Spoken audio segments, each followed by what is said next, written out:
እቲ ሰብኣይ ልቦለዳዊ ሳንታ ደራሲ ነጋስ ወልደ ማርያም ገስጋሲ እቲ ሰብኣይ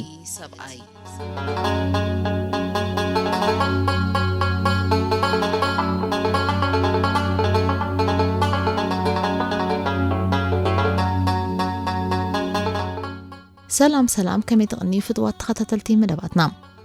ኣብ ናይ ሎሚ መደብና ታሽዕ ክፋል ትሕዝቶ ልቦለዳዊት ሳንታ እቲ ሰብኣይ ሒዝናልኩም ቀሪብና ኣለና ከም ወትሩ ኣቐዲምና ኮመንት ሼር ላይክ ከምኡን ሳብስክራይብ ምግባር ኣይትረስዑ እናበልና ንመዘኻኸሪ ኣብ ዝሓለፈ ሻምናይ ክፋል ትሕዝቶ ልቦለዳዊት ሳንታ እቲ ሰብኣይ ወይዘሮ ትምኒት ንስኒት ብኹነታት መገሽኦም ኣመልኪተን ከም ዝሓተታን ኣብ ሌላ ዝተፈጸመ ነገር ከይህልውን ኣትሪረን ከም ዝሓተታን ስኒት ግን ዘጋጠመ ነገር ከም ዘየለ ኣምሲላ ከም ዝነገረተንን ወይዘሮ ትምኒት ንኣቶ ተፈሪ ዘጋጠመ እንተሎ ክነግረወን ኣትሪረን ከም ዝሓተቶምን ንሶም ግን ዘጋጠመ ከም ዘየለ ከም ዝነገርወን እንተኾነ ግን ጠባይ ሰብኣይን ኣብ ግምት እቴን ብመልሶም ከም ዘይዓገባኒና ተኸታተልና ነርና ተሽዕ ክፋል ልቦለዳዊት ሳንታ እቲ ሰብኣይ ንከታተል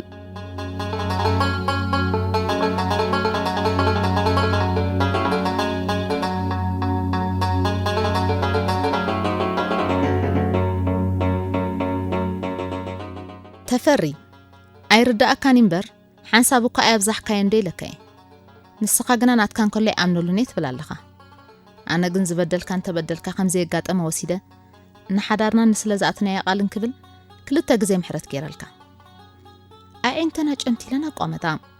ገጹ ንምርኣይ ካብ ዝብገስ ስምዒት ግን ኣይኮናን ከምኡ ገይረን ደድሕሪ ምዝራበን ዝህሉ ስምዒታት ንምንባብ እምበር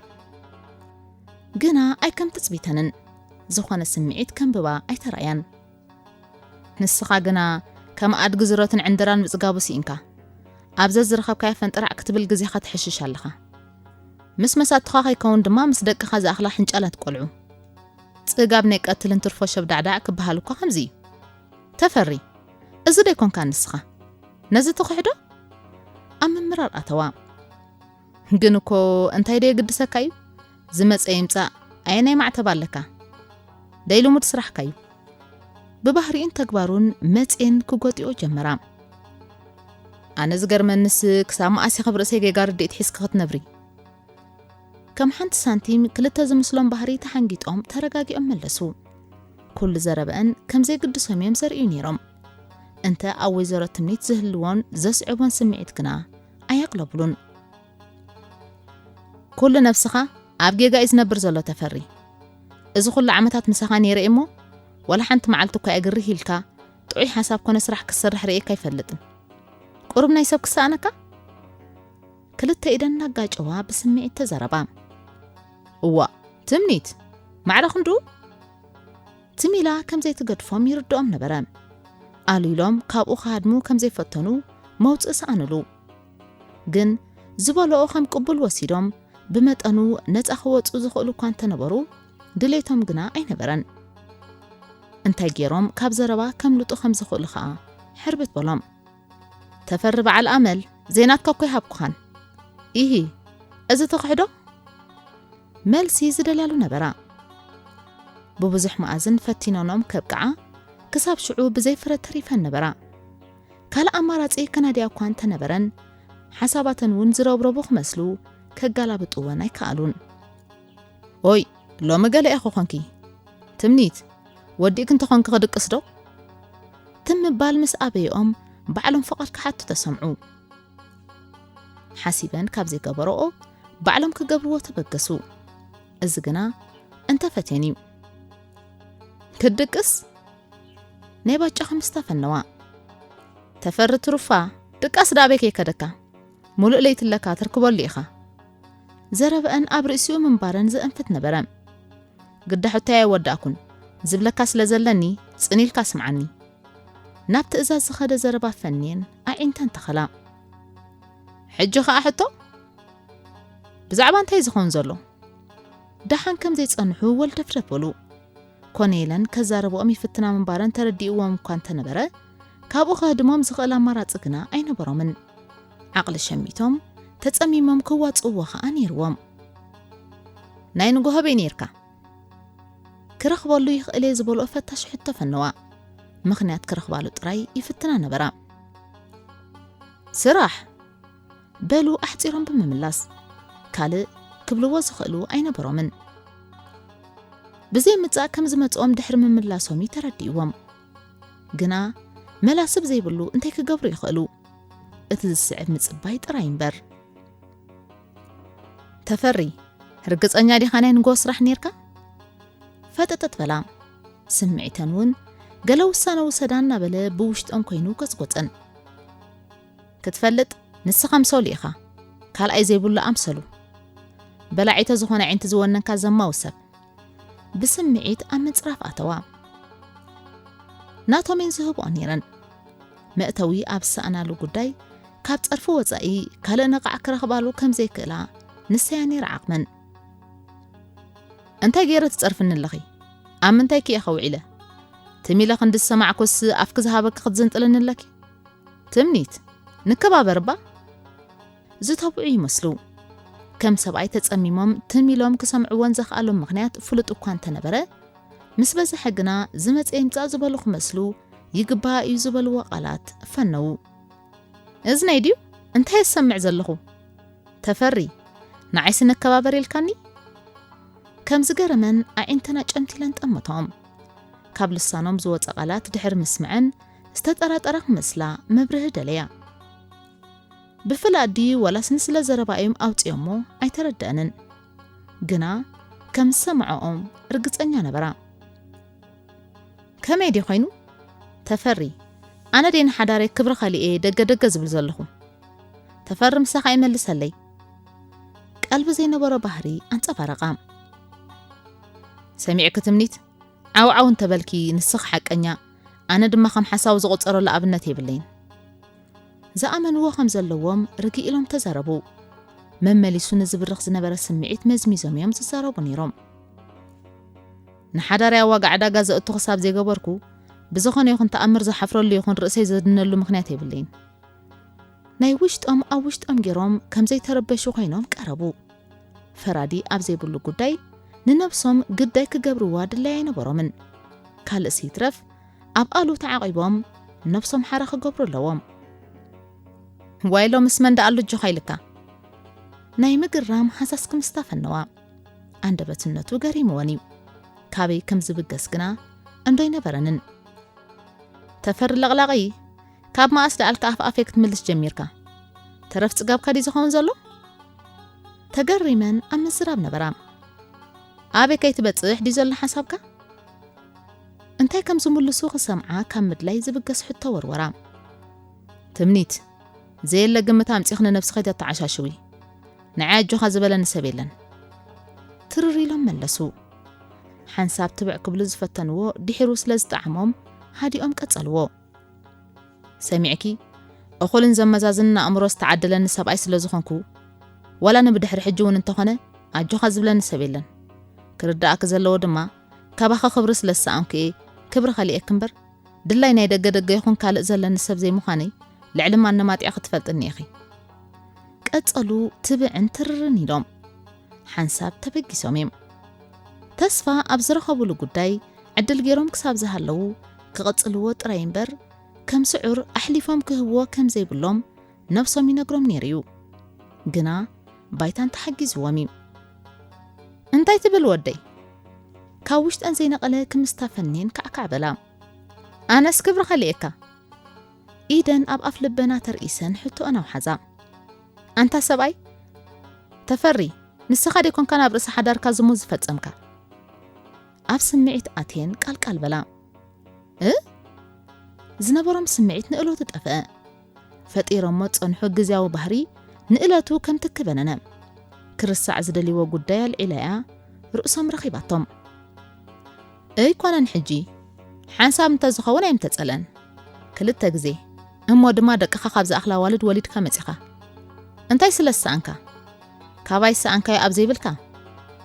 ደሓን ኢለ ልቢ ዕቤ ምሕረት ገይረ ሓዳርካ ክብሪ ዝህበካ ኢለ ሰብ ዝኾንኩልካ ሰብ እኳ እየ ከመይ ጌርካ ንዓይ ክብረት ከሊእክኒ ትብለኒ ህተፈሪ እዚ ደይኮንካ ንስኻ ግብርኻን ስድነትካን ጠፊእካ ድዩ ዶስ እቲ ዘይንስኻ ምምሳሌ ኣመል ኮይንካ መልስ ዝደልዩ ከዓቡ ሕቶታት ፈነወት ኣንቲ ትምኒት ዘረባ ዘይኣኽለና ጽባሕ መሬት ምስ ወጋሕ ዘይንቕጽሎ ክወጽዎን ክምልስዎን ዘይክእሉ ሕቶታት ምስ ዝነበም ንእለቱ ኣርእስተ ቅይሩ ተበገሱ በቲ ዝደኸመ ጎኖም ያመጽኣቶም መዋጽኦ ዘይብሉ ናይ መወዳእታ ስለ ዝነበረ ድማ ተመሳሲሎም ንስተበገሰ ዘረባ መደምደምታ ክገብሩሉ ፈተኑ ከኣኽለና ናይ ሕርቃን ክምስታ ፈነዋ ኩሉ ነገር ኣብ መወዳእታ በፂሕወን ነበረን ልዕልኡ ዝኸይድ ጉዳይ ክህሉ ይደልያን ክሳብ ሽዑ ተጸሚመን ምጽንሐን እውን ምስ ስንፍና ኣተሓሒዘንኦ ነበራ ተፈሪ ባዕልኻ ብዝገበርካዮ ክሓርቀልካ ትጽበን ተሃሊኻ ለዋህነት እንድዩ ኣነ ግና መወዳእቱ በፂሕንስ ክውዳእን ቀሪቡ ስለ ዘሎ ካብ ብሕጂ ክጽመመካ ዝኽእል ኣይኮንኩን ሕጂ ድማ ናይ ሰሚዐዮ ዘለኹ ወረ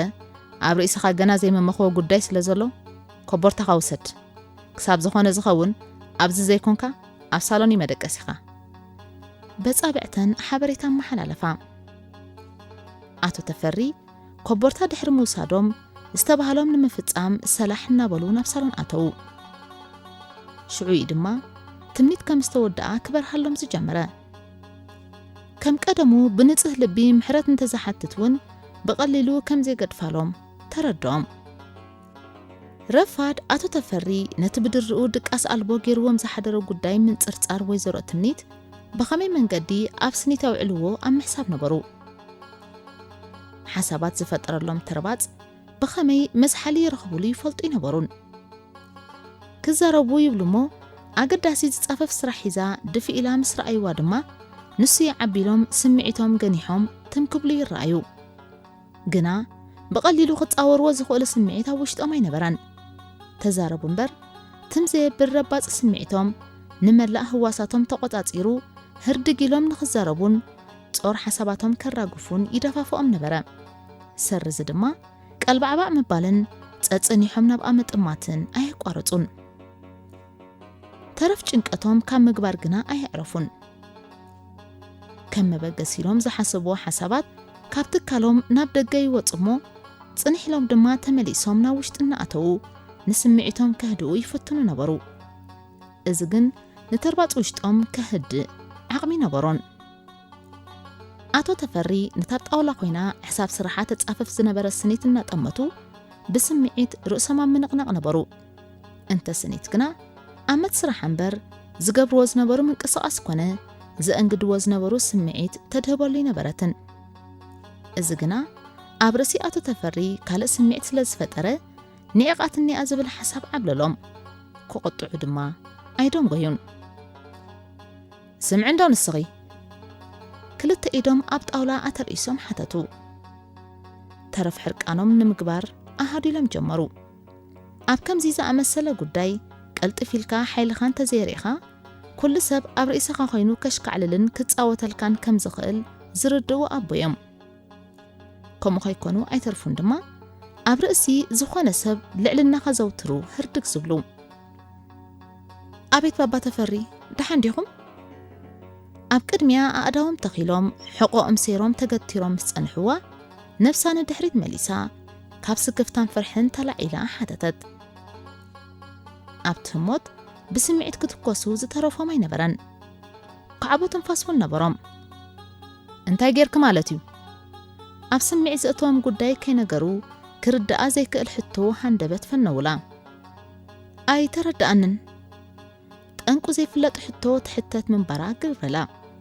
ካብ ምንታይ ዝብገስ ሕቶ ምንባር እውን ኣጠራጠራ ባባ ተፈሪ ኣይሓስኩኽምን ብዛዕባ እንታይ ኢኹም ትዛረቡኒ ዘለኹም መበገሲ ሕቶኦም ስለ ዘይተረዳኣ ክበርሃላ ደለየት እቲ ሕቶ ንዓ ኣጓና እዩ ዝነበረ ኣንደበትነቱ ክትፈልጥ ድማ ደለየት ከመይ ኢሉ ክርዳእኪ ኮነ ኢልክ እንዲኸ ውዒልክዮ ዓው በሉ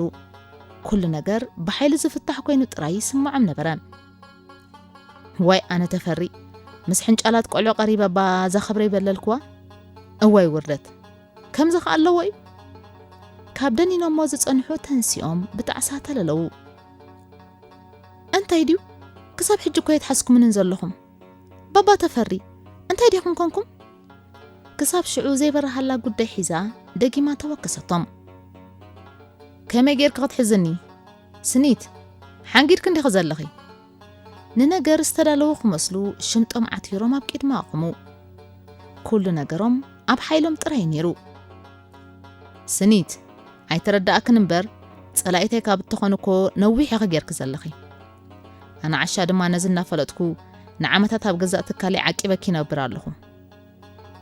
اقداوم كاب شمطم اوريدوم انفتم ناب قدام طمززو